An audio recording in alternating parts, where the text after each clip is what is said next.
Hello everyone, कैसे हैं आप सब। एक बार पुनः सी कोचिंग क्लासेस पर स्वागत है और उम्मीद करता हूं कि आप सब अच्छे होंगे और आपकी पढ़ाई भी ठीक ठाक चल रही होगी। 24 से आपका एग्जाम है और आप बेहतर रूप से तैयारी कर रहे होंगे। एमपी बोर्ड के सभी बच्चे। यहाँ पर जो बिग अपडेट ये है स्टूडेंट कि बहुत सारे बच्चे फेक पेपर पर पूरा बिलीव करके या कि मान लीजिए सच पेपर भी रहा होगा, पूरा बिलीव करके उसको अच्छे से पढ़ाई कर रहे होंगे। मात्र 10 या 15 क्वेश्चन, पूरा बेसिक से पढ़ाई नहीं कर रहे हैं, मात्र 10 और 15 क्वेश्चन को लेकर के बैठे हुए। लेकिन आप लोगों के लिए बैड न्यूज है, क्योंकि स्टूडेंट आपको बता दें कि जो भी पेपर विमर्श पोर्टल पे अपलोड था उसे हटा दिया गया है, फिर से नए पेपर अपलोड किए जाएंगे। मतलब यदि पेपर लीक भी हुआ रहा होगा, जिस पेपर से आप पढ़ाई कर रहे हैं, बहुत सारे बच्चे वीडियोस भेज रहे हैं कि सर ये पेपर हमने देखा, इससे हम पढ़ाई कर रहे हैं, क्या सच है क्या नहीं। तो आपको बता दूं वो पेपर पूर्ण रूप से डिलीट हो चुके हैं। अब ये गारंटेड नहीं है कि जो पेपर आप पढ़ रहे हैं वो सच है या फेक है। 100% में 90% तो स्टूडेंट मैं कहता हूं कि वो फेक ही है, क्योंकि जो क्वेश्चन पेपर वायरल हो रहे हैं वो फेक है, समझ रहे ना।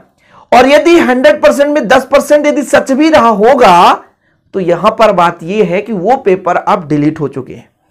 तो अब उन बच्चों को यहां पर प्रॉफिट होने वाला है जो वाकई में मेहनत कर रहा है। और यहां पर ऑफिशियल वेबसाइट पर साफ तौर से नोटिस भेजा गया है गवर्नमेंट एमपी बोर्ड के द्वारा कि बड़ा एक्शन लिया जा सकता है उन विद्यालयों पर जिस विद्यालय से ये पेपर लीक होने की संभावनाएं होगी। पेपर कहां से मिलता है यूट्यूबर को? कहीं ना कहीं देखिए, जिला स्तर पर और स्कूल के प्रिंसिपल को आईडी पासवर्ड होता है मालूम, लेकिन वो आईडी पासवर्ड कैसे लीक करते हैं, कैसे पेपर लीक होता है, ये किसकी जवाबदारी है? ये स्कूल के प्रिंसिपल की जवाबदारी है, लोक प्रशासनिक सेवा अधिकारियों की जवाबदारी है। यहां पर यदि वो गलती कर रहे हैं तो उनके ऊपर भी कार्रवाई होगी। तो आप लोगों को अब क्या करना चाहिए? बस किसी भी पेपर पर बिलीव ना करके, आपके पास यदि 2 दिन भी वक्त है तो 2 दिन ताबड़तोड़ पढ़ाई करें। 11th और 12th का फिजिक्स है, ताबड़तोड़ पढ़ाई करें, वक्त अभी भी है। उन पेपरों पर भरोसा ना करें। जो भी मेरे प्रॉपर रूप से बच्चे पढ़ाई कर रहे हैं मेरे चैनल पे, मैं तो इतना भरोसा करता हूं कि उनको अपने नॉलेज, अपने स्टडी पर भरोसा रहता है। कम बच्चे भले हैं, लेकिन इतना बिलीव होता है कि वो अपने खुद की मेहनत पर भरोसा करके पढ़ाई कर रहे हैं।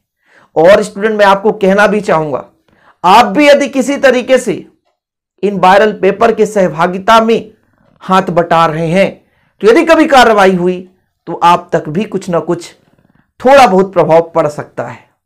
सोशल मीडिया का जमाना है स्टूडेंट। सोशल मीडिया जितना अच्छा भी है उतना बुरा भी होता है। जितना आपको बना सकता है उतना ही आपको बर्बाद भी कर सकता है। इसलिए आप इन सब चीजों से दूर रहें। आप अपने मुख्य रूप से स्टडी पर फोकस करें।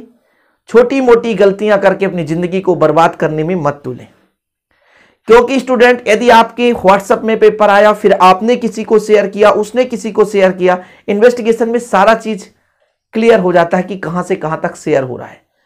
अब तो प्रेजेंट टाइम में पहले पूरा व्हाट्सएप का जो मैसेज है ना वो सेव होता है, स्टोर होता है।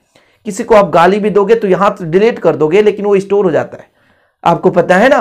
तो इन चीजों में प्यारे भाई आप जो भी शेयर करते हैं वो डाटा सेव हो जाता है। इसलिए आप लोग अपने मेहनत पर भरोसा करें। और जो भी पेपर वायरल था वो फेक था, मैं आपको पहले भी बताया था। और ऐसे क्वेश्चन तो आप खुद तैयार करके मेहनत कर सकते हैं। और 100% भी पेपर रहा होगा तो वो पेपर डिलीट हो चुका है विमर्श पोर्टल से। इसलिए स्टूडेंट अब दोबारा कोई गलती ही नहीं कर सकता। साफ निर्देश है कि सख्त कार्रवाई की जाएगी। किसी भी, चाहे स्कूल के द्वारा ये पेपर लीक किया जाए, किसी टीचर के द्वारा, या स्टूडेंट किसी लोक शिक्षा अधिकारी के द्वारा, या कि चाहे आप जो भी अधिकारी होंगे यदि लीक करेंगे उन पर कार्रवाई की जाएगी। और मैं तो ये चीज कहना चाहूंगा, मुझे खुद शर्म आती है उन पर जो कि स्कूल से ही आईडी पासवर्ड के थ्रू अपने ईमान बेच देते हैं। कुछ ना कुछ पैसों के लिए, थोड़ी बहुत पैसे के लिए अपनी ईमान बेचकर बच्चों की भविष्य को बर्बाद कर देते हैं। इसलिए मैं उनसे भी कहना चाहूंगा जो बच्चों के साथ गद्दारी कर रहे हैं या बच्चों के भविष्य को बिगाड़ने में तुले हुए हैं। अरे बच्चा तो ना समझ है यार, बच्चा तो ना समझ है। बच्चा को तो जैसा समझाओगे वैसा समझेगा। बच्चा ना समझ है। हमारे घर में छोटे बच्चे आते हैं, उनको हम जब तक चलना नहीं सिखाते तब तक वो चल नहीं पाते। जब तक हम बोलना नहीं सिखाते वो बोल नहीं पाते। उसी प्रकार से एक बच्चा है, जब तक उसे हम नकल करना नहीं सिखाएंगे तो नकल करना जानेगा ही नहीं। तो हम जैसे टीचरों की इसमें गलती होती है और हम ही जैसे टीचर किसी बच्चे को भविष्य को बर्बाद कर सकते हैं और किसी बच्चे के भविष्य को आबाद कर सकते हैं। तो जो आईडी पासवर्ड के थ्रू यदि पेपर लीक कर रहा है उसे शर्म आनी चाहिए और अपने देश के भविष्य, अपने छोटे भाई बहनों के भविष्य को सोचते हुए सही कार्य करना चाहिए। इसलिए प्यारे भाइयों, जो भी स्टूडेंट इस वीडियो को देख रहे हैं, प्लीज यार मेहनत पर भरोसा करें और खूब मेहनत करें, अपने नॉलेज के लिए स्टडी करें, क्योंकि आगे चलकर केवल और केवल आपको नॉलेज काम देगा और जिंदगी में कुछ काम देने वाला नहीं है।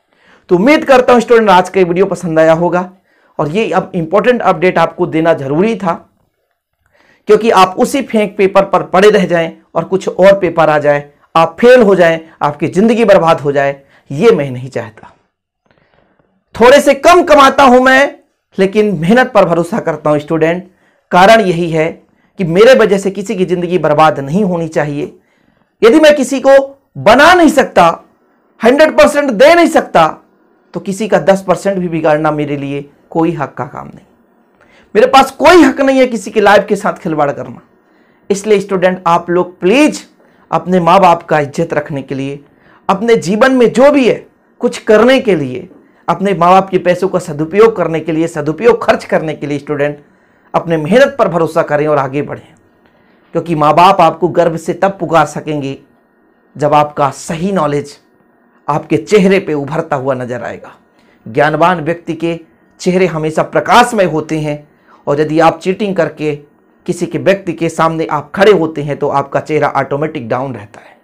तो गलत करता हुआ इंसान कभी सीना तान कर चौड़ा करके सामने नहीं आ सकता और ये नहीं कह सकता बुलंदियों से कि हमारी मेहनत ही हमारा रिजल्ट है। इसलिए आप अपने बुलंदियों को ऊंचा रखने के लिए खुद पर भरोसा करें और खुद मेहनत करें। एक दिन डेफिनेट रूप से आप एक अच्छा मुकाम हासिल कर पाएंगे। तो आज का वीडियो बनाने का श्रेय यही है कि आप अभी भी वक्त है, जितने भी दिन है, जी तोड़कर मेहनत करो, ताबड़तोड़ मेहनत करो। वक्त के साथ आप अपने आप को बदल दो, डेफिनेट रूप से सब कुछ बदल जाएगा। हार मानने की जरूरत नहीं है। चढ़े भी थे, गिरे भी थे, फिसले भी थे, उठेंगे, फिर से चढ़ेंगे और मंजिल पर पहुंचेंगे। कोशिश करेंगे, हार नहीं होगी। आपको पता होगा ना हरिवंश राय बच्चन जी का कथन, अभी कोशिश करने वालों की कभी हार नहीं होती। नन्ही सी चींटी दाना लेकर दीवार पर चलती है, चढ़ती हुई दीवार पर 100 बार फिसलती है, आखिर उसकी मेहनत बेकार नहीं होती। कोशिश करने वालों की कभी हार नहीं होती। तो आप लोग भी कोशिश करें और आगे बढ़ें। मुख्य रूप से किसी को हर्ट करने के लिए वीडियो नहीं बनाया गया, ओनली स्टूडेंट आपको मोटिवेट करने के लिए वीडियो बनाता हूं ताकि आप लोग मोटिवेट हो और आगे बढ़ें। मिलते हैं इसी प्रकार अगली वीडियो के साथ, तब तक के लिए जय हिंद, वंदे मातरम।